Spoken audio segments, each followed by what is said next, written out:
The overall goal of this experimental demonstration is to provide a step-by-step procedural guideline for lithium-ion battery electrode preparation and coin cell assembly, along with electrochemical analysis and characterization that can be performed in an academic lab setting. So this demonstration highlights the importance of electrode processing on the performance of lithium-ion batteries and its electrochemical attributes.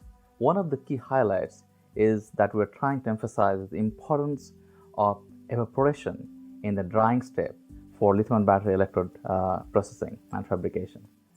We hope that this demonstration will provide a step-by-step guideline to students and researchers alike who are attempting to initiate their experimental research program in electrochemical engineering and especially in the area of energy storage.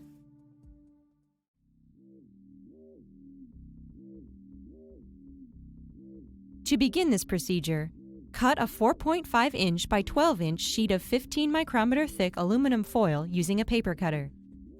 Spray acetone on the surface of a clean plastic board, and then place the foil sheet onto the board. Next, spray a generous amount of acetone on the surface of the foil and begin to scrub the entire surface with small semicircle motions using a Scotch pad.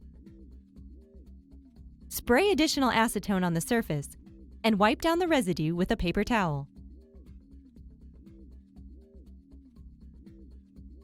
Rinse the etched aluminum sheet with deionized water on the casting side. Flip the sheet and repeat the same procedure in the bright side and again in the dull side. After rinsing with isopropyl alcohol, place the cleaned aluminum sheet in between.